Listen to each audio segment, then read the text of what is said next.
Hey everyone, this is Andrew. This is a little supplemental version of Atomo. I'm gonna talk here a bit about Bitcoin, FTX, Sam Bankman-Fried. I'm just gonna SBF or call him maybe scam bankster fraud. So no financial advice in this video. I'm not giving you financial advice. No legal advice here, no election fornication advice here. Uh, just this is entertainment. Just take this as entertainment and complete work of fiction. Uh, I'll just maybe say I don't know exactly what I'm doing here. Okay, so but here's what you can think about: is let's take some dots, let's take some pieces on the game board, and let's take a look at them. So just me talking into a microphone, going over some notes here. There's more than enough videos out there where you can take a look at the FTX group and the type of crypto exchange that they had. Um, People are saying, is it a Ponzi? I have not dealt with FTX in any way. Uh, what I understand of it is they were providing a type of stable coin that and they're offering, I think, like maybe a cluster of assets, and they were managing the assets like like I, I just type in the comments if I'm completely off base or correct me, please. I'm here to learn. And I'm just going to put things out onto the table. You can take them as you want. So the understanding that I have is FTX was an exchange to which they can, buy, sell, trade other types of coins and stable coins, and that the FTT token gave you, I think, a slice of the pie. So if you put money in, you can get FTT tokens in, and then the people behind the scenes will manage the assets in such a way that they will buy into assets that are doing well, crypto assets, and basically just like management of funds specifically. So it had FTX, and I think the Almadea research was maybe a clearinghouse or something. There was a connection between that. Maybe FTX was the front end, taking and moving the money, going into the back end, which was Almalda Amadea. Wish I had a better way to remember names, but I was with the Carolyn Ellison and SBF on the FTX side, with someone allegedly his girlfriend being that Carolyn Ellison, um, who was running that side. They were not sophisticated people at all. But there's conjecture that, well, really what was happening is this is a way that they could front, they could take money in, and they can, like US dollars, for instance, they could clean the US dollars through the exchange, and out the other side would potentially come political donations and other ways to do patronage. And we don't know to the level, to the full extent that this is happening. And again, we'll just put this as conjecture and speculation of what's happening here. So what happens is this FTX collapses, especially after the midterm elections occur. It then goes kaput. So basically, possibly mission accomplished. You got us to where we need to go, but there's a lot of heat coming in because these financial instruments can be traced around blockchains, especially if there's any interaction with the Bitcoin blockchain. The Bitcoin blockchain is open. anyone can inspect it. So if they see where your entry point is and they connect you to a specific key, the public key on the blockchain, then they can trace all the transactions through and see, basically the circuit that the coins make all the way through the ledger. So this stuff is inspectable. Some of these private coins have different types of ledger instruments that are not as open. And even Jerome Powell said he's got a problem with stable coins. And so that's kind of one of your first scratches, that there's something going on here, is that because Davos wants to establish a central bank digital currency, they're going to need some way of doing that, but they also need to keep the other tokens out of play. Because if you need one token to rule them all, token or coin, and I'm getting the names mixed up. The folk who know more, I think token's more of a trading instrument and a coin is money type. Anyhow, I'm going to use these interchangeably. I just want to define my terms here. If I say coin or if I say token, so I don't know, depending on what these things are actually used for. That's why I'm going to use token a lot. So coin equals token, what I'm saying. I'm going to say that again because, depending on the implementation of the specific technology, I don't know if some of these are really coins, but they're being traded. Heck, you can even call central bank digital currency coupons, because if it's programmable, then you get coupons to transact for stuff within the economy rather than money, which is fungible.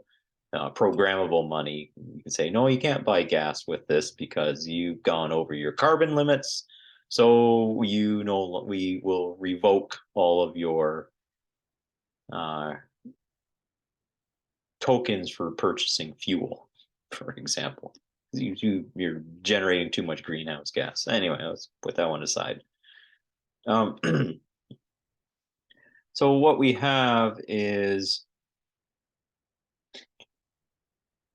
as FTX went down, the SBF, you would think that with the billions of dollars that were in this and him going out on basically the public circuit say, oh yeah, I really didn't know what I was doing, and things kind of got away on us. And I'm paraphrasing, this is not exactly what he was saying, but along the lines of, he puts on, oh, I'm just a chump. I didn't really know what I was doing. This is kind of like a hobby type thing. Again, I'm paraphrasing, but the idea was, I really didn't know what was going on. Was his defense?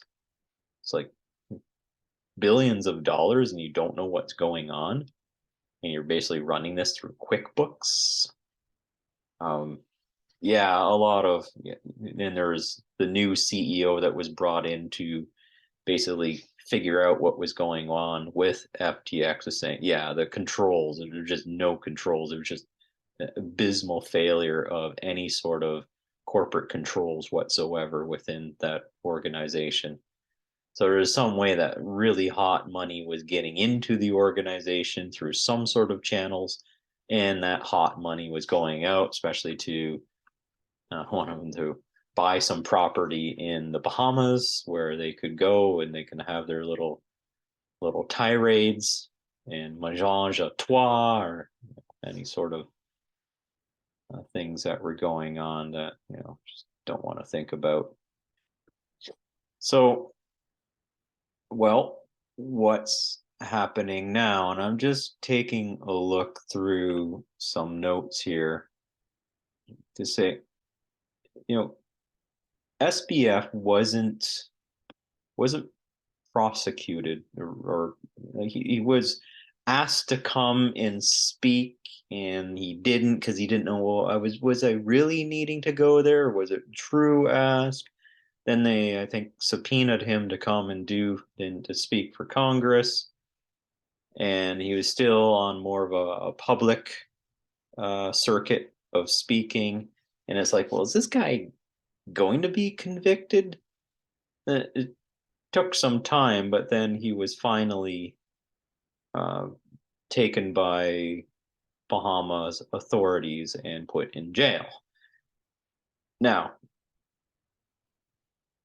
and I'm not a lawyer. I don't know all the legal ramifications. Again, no legal advice here. What I suspect then happened is, well, the moment that he's in prison, he can't go off on his little speaking journey and perhaps sing the wrong song about what's going on. $8 billion that he had under management. We don't know whose money this was.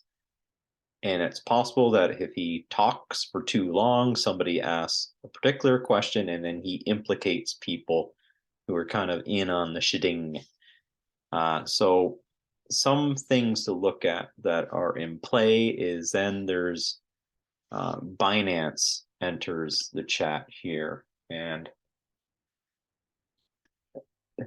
there's a possibility that there was some connection between FTX and Binance.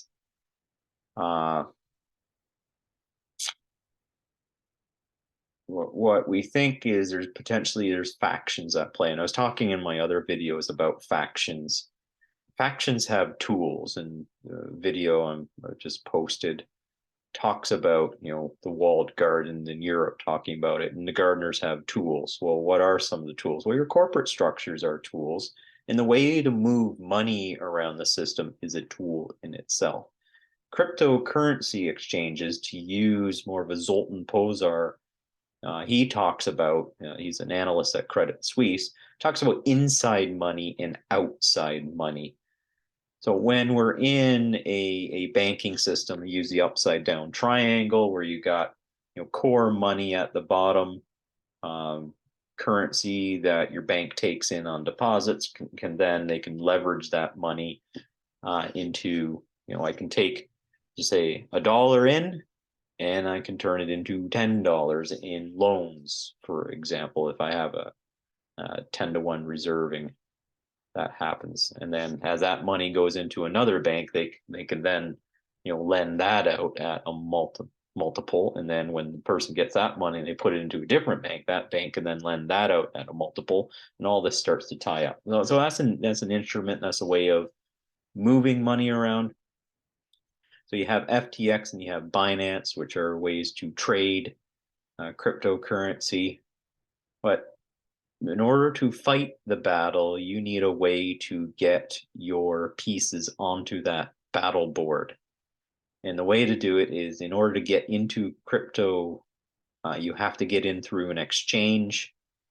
You have to trade your real life currency then for the tokens or coins. And then you can start moving them around on the exchange. So you can come to an exchange, say, if I want to go from one type of coin to another type of coin, from a Litecoin to a Bitcoin, I can mediate that through an exchange. And there's, trading rates on these things. And so I can basically switch between the lanes of the particular fields that I'm doing my financial battle on. So FTX is one place where the financial battle was being waged, and Binance is another place where financial battles are being waged. You have to have a way to deploy your troops. Okay.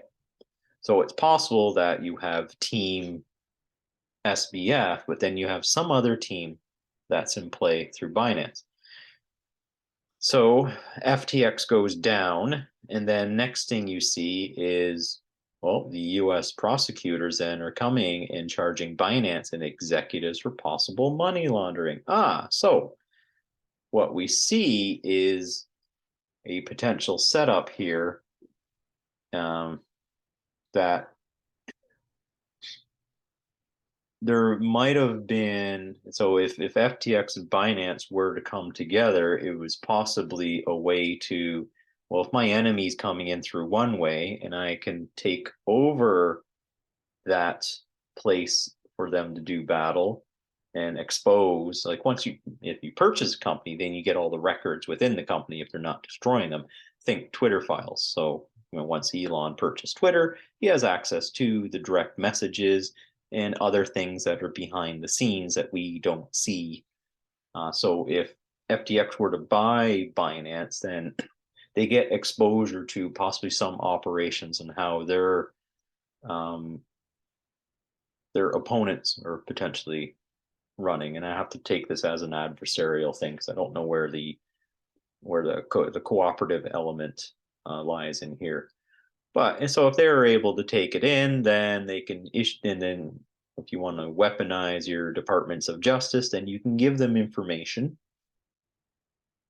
through, because now that I'm in this unholy alliance, I bring this other one, I can see where my opponents are. I can now give information to the Department of Justice, say, look, here's what all the bad people are doing. And if it's like a political party that you don't like, who are moving financial assets around, you can call them to the carpet and then keep your political buddies insulated from what is going on there.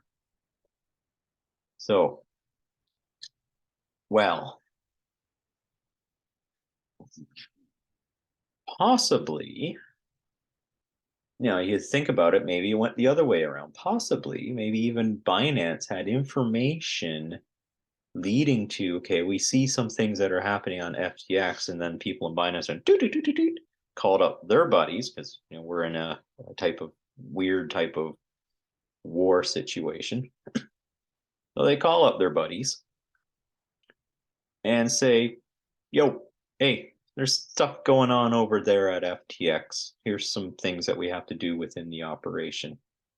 And it's possible, depending on who connected. So if I want to put, again, conjecture, call this a work of fiction, that we have Team SBF, who is supporting the Democrats and the Davos agenda, and then the New York banks on the other side saying, well, you know what, we don't like what's going on here. You're looking to take our banks away from us. Not going to happen. So we're going to be on Team Binance side.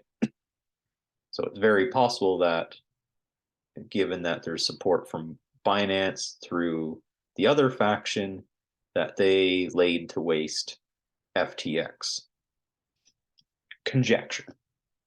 Hypothetical. Don't know for sure. But let's play with the story here. Okay. So let's take a look. And the other person you have in play is the Caroline Ellison from Maldea Research. God, I can't pronounce that right. Who could possibly be providing insights, maybe the CYA cover her butt. And basically it looks like, hey, I'm going to play ball, and who knows what side she's on, but it's more like these people are not sophisticated. So you give them a little bit, your mommies are no longer there. You give them a little bit of legal pressure, and it's just, where are you going to turn them and where are they going to sing? So it's possible that, yeah, so you got the departments of justice getting spun up. Let's see here. Okay, trying to get some more insights. So it's possible that now that FTX went down, and this was, the faction is not very happy, and if you figure that, well, the other team is using Binance, they're going to weaponize departments of justice to possibly take down Binance as in a retaliatory action. So, hey, if we can't have our toys, you can't have your toys. We're going to just mutually wipe those pieces, like trading queens in chess. Except FTX got their queen taken by a lower level piece. So what the other group's trying to do is they're just trying to just take the queen and just rip it off the board of the other side without any consideration of the rules. When you're playing at this type of asymmetrical game, A lot of the rules don't apply. And we've been seeing this with, even with the Alex Jones show trial, where he's like what paying $1 billion in damages, and there's been nothing like that ever, on a default judgment. And I don't want to get into that. Just want to follow our train of thought here in the crypto theater that is occurring. So let me see here. Committee on Banking and Housing and Urban Affairs will meet in open session hybrid format to conduct a hearing titled Crypto Crash: Why the FTX Bubble Burst and the Harm to Consumers. I don't know. Hillary J. Allen, Kevin O'Leary. Oh, interesting. Okay. Jennifer Schultz. Yeah, well, I don't know what's going to come of that. Um, I don't know. That seems kind of whack. There. FTX.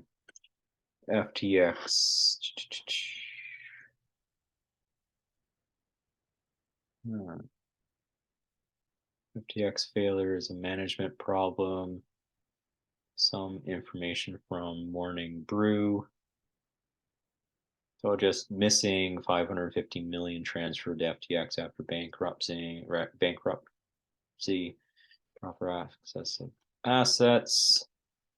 So I'm just looking at so after FTX goes down, FTX and Almedia, I can't pronounce something right. You got Almedia, Luna, Three Arrows, Genesis, Celsius, BlockFi, Voyager, Ronin Hack, Wormhole Hack, Nomad Bridge, Beanstalk, Wintermute Hacks, Mango Exploits. Like it's basically this zipper effect going on. It's like some sort of demolition that's happening to, you have to think of these as military units that are on the game board. And by someone, hey, let's go to BlockFi and take them out. You're just seeing a battle being played that has never been seen before. It's like this is just really new, and that's why I'm spending time on this right now to kind of go through this. And I can't even understand because I can't see the game board in the way that it's being played.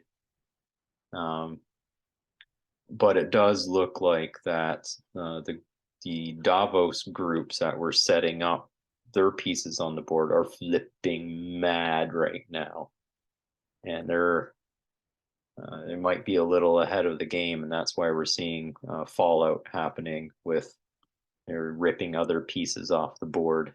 It's basically, okay, where is my enemy right now? It's like a board video game, long time Star Wars video game, Rebellion, where the rebels are moving their secret base all around, and the Empire is like, okay, where is that base? And you literally can build a Death Star and go and start blowing up planets, but that doesn't do good for uh, once people start worrying that, oh yeah, you're going to bring the super weapon and nuke me. They're going to start to jump on the other side. And I think this is the bit of what you're seeing, if I use this analogy, is the Death Star laser was used, and people are like, oh, yeah, it's just who used it and who did it get used against? You just saw Death Star laser come out, blow FTX up. We didn't quite catch where that laser came from. So this is just the interesting part of this sort of way of fighting. Then what happens is, well,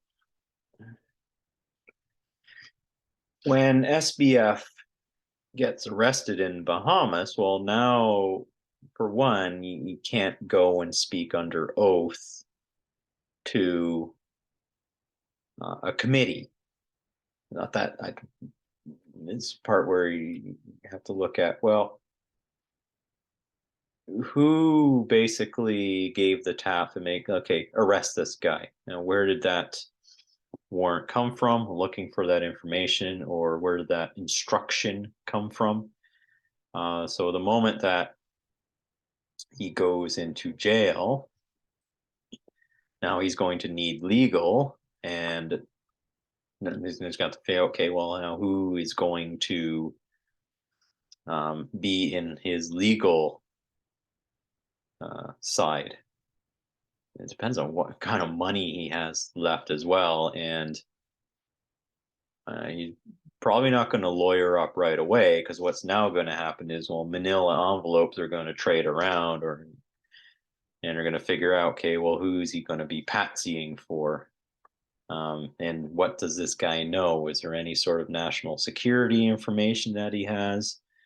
Have any insights on,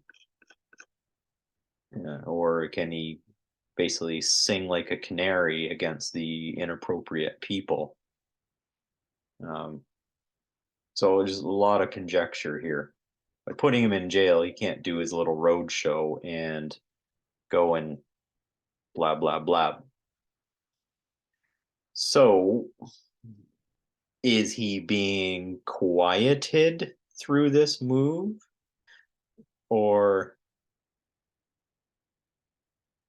is he being presented like Morpheus in the Matrix? There's a couple of pills here.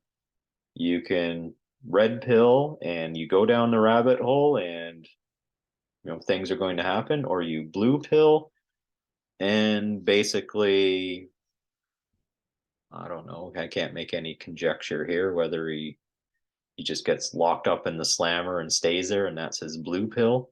It's like, that's it, you're done. You're not going to say anything to anyone. You're not going to go anywhere. You're going to, mama's boy is now going to see what it looks like to be in prison. Yeah. And give him a taste of that for some time and see if he can actually cope being behind bars after his, not knowing much. What kind of street smarts do you have to be behind bars now in that sort of environment? And especially if there's any sort of whiff that he's a kitty diddler, yeah, I don't think prison inmates really like people who diddle little kids. So, not saying that that's happened. This is hypotheticals and conjecture at this point, but who's to know, or who's to say what other people know, or want to make believe in this? So it's quite possible that even, let's play this game out a little bit, that they put him in prison and basically tap some of the inmates and say, all right, let's put some of the prison pressure on this guy. And if he wants out, it's possible that now you have to understand, if Davos wants to work him as an asset, they're going to need to play a different type of warfare game. Or if the Southern District of New York and the Fed banks want to play their game, it's possible that they're maybe integrating him, SBF, into their side of the game board. Again, this is just conjecture. Yeah, so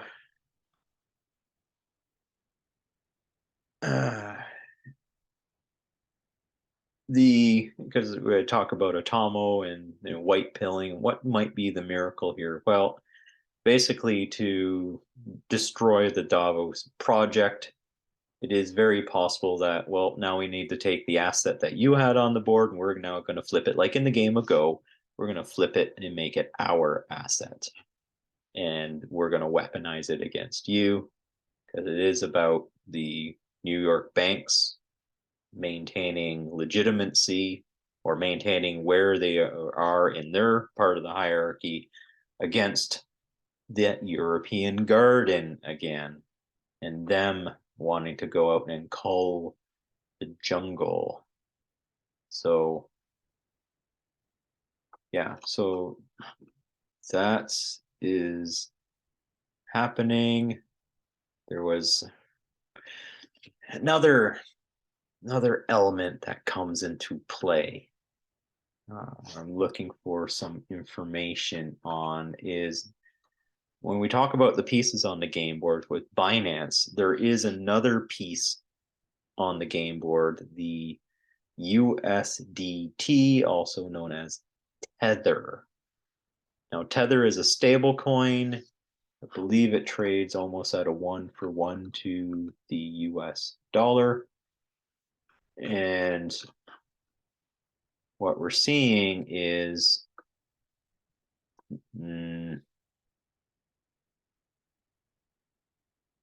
okay, so it looks like the Chinese have found 1.7 billion in cryptocurrency via the Tether stablecoin, and there's some crime gangs going on that.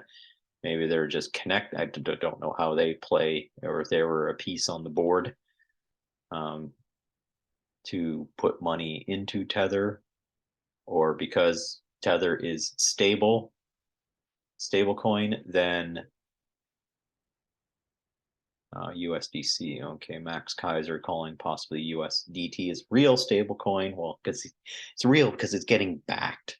It's possible that the New York banks are using, they need to keep a weapon on the board, so they're going to use Tether in this case. And as the timeline rolls on, then what happens is, okay, is the Justice Department going to charge Binance? So a Reuters article titled "Exclusive U.S. Justice Department is Split Over Charging Binance as Crypto World Falters." These big U.S. departments, DOJ, three-letter agencies, are very complex organisms. They have different organs within them, and these organs are actually allied to the playing pieces on the game board. And if you have enough organs within a three-letter agency, you can then weaponize that agency and deploy it against your opponents. What's possible happening here is there's potentially enough leverage on two sides of the organs of the Justice Department that, well, they're not going to prosecute Binance because now there are emails or communications or meetings happening, and you have internal departments within each other kind of looking at each other like, what do we do about Binance? Well, they have their diplomatic speech for my team saying, go in, let's take them out. And the other's like, no, you're not. And so over a little coffee chat, there's possibly some deal making that's happening there right now. A lot of money, $8 billion in FTX. This is not chump change. This is enough money to make people pause and say, okay, where do you want to play? And if you play the game incorrectly and take money, I'm not saying that. There's a level of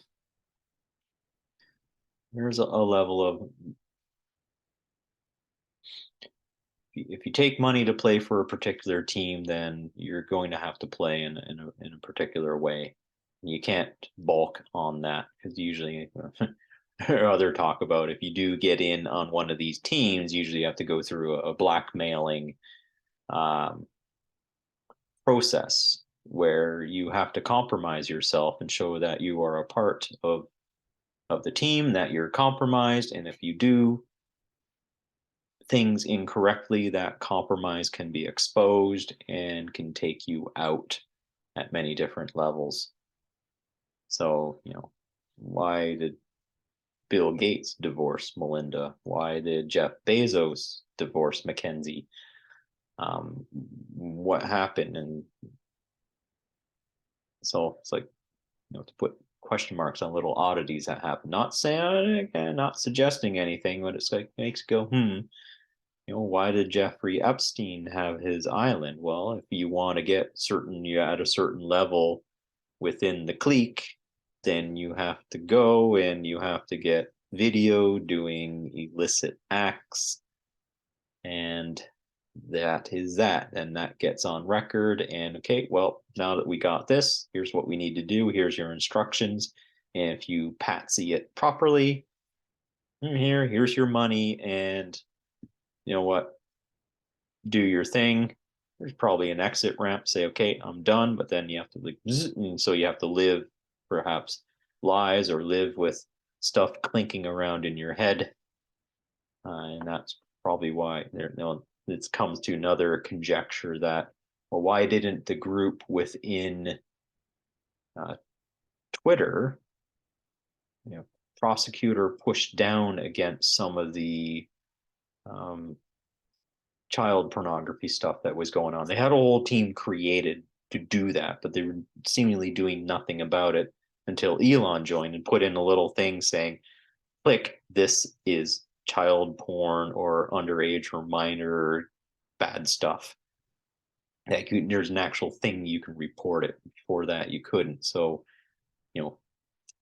that just gets us to ask more questions. Is possibly was some of that, blackmailing stuff going through the back ends of Twitter, because Twitter was supposedly a safe place for this stuff to happen.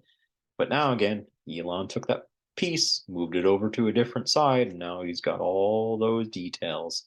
Hence why he's doing things about doxing, because this is now getting very serious. So you're seeing like with Twitter and other possible information, you have to move communications across your battlefield as well. And depending on who has been in those communications and what has been happening,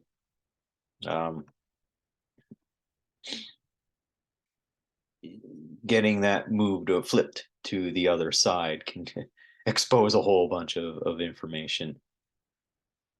Well, Binance Gold Telegraph tweeted December 12th that Binance has endured 902 million of net outflows in 24 hours. 902, almost $1 billion in outflows. That means somebody's hitting it hard.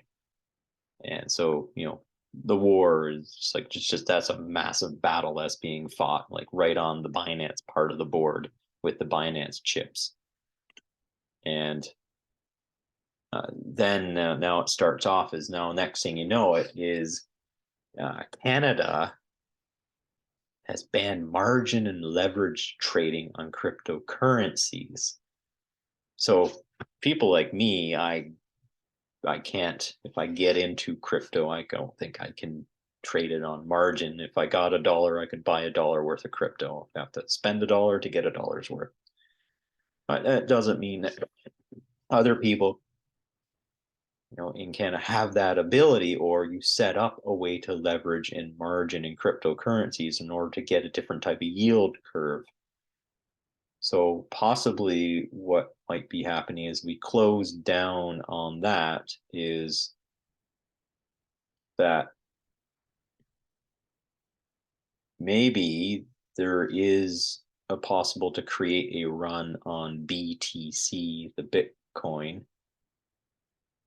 and that if let's say again hypothetical, if the Liberal Party of Canada is following a bit of the DNC side, because they go to the same conference, World Economic Forum conference, they talk and say, hey, I got this great idea and how I can move campaign funds through the cryptocurrency channels. Oh, tell me more. And there's a something set up on the Canadian side through some mechanism.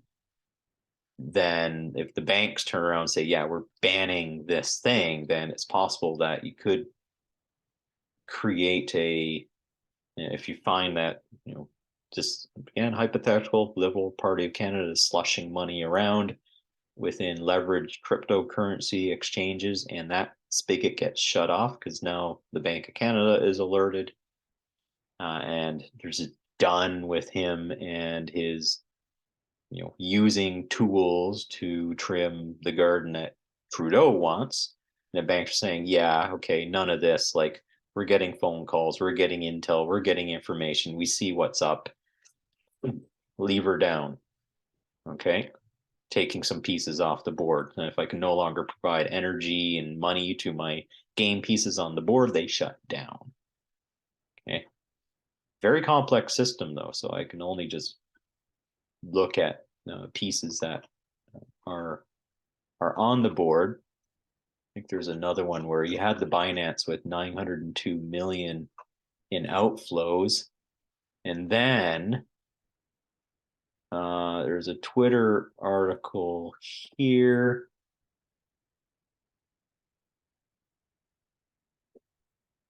Let's see, Leia. Yeah, Leia is Leia Helipern, author of Undressing Bitcoin. I watched one of her shows. She's quite. I think she interviewed Danielle DiMartino Booth recently, but she's got a little intel that, well, there was $500 million of USDT that's been transferred from an unknown wallet to Binance. 900 million in outflows. Now somebody put money into it. Ooh. Counterattack. Counterattack. Interesting. So yeah, so it's hard to see what's happening. So I think maybe I'm close to being up to date here. Now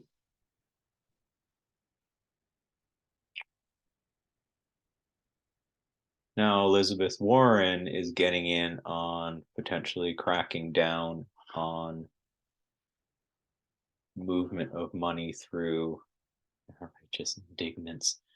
I don't know. I see Elizabeth Warren saying we have to put a crackdown on money laundering operation. Well, if your team's money laundering assets through crypto have just been destroyed, well, I might as well blow it away for my enemy as well. So let's get some legal stuff flying around. And I think that's just checking through the notes here. So that gives you some kind of setting of the game pieces. Again, this is a very fluid situation, much like military conflict is. There's a lot of fog of war going on right now. So overall, what I can leave you with, not your keys, not your coin. You got stuff hanging around on a blockchain, and you don't have the keys to it, or you don't have it in like a hardware wallet that you control, or putting it onto a paper wallet, transferring it and papering it out and putting that paper away somewhere.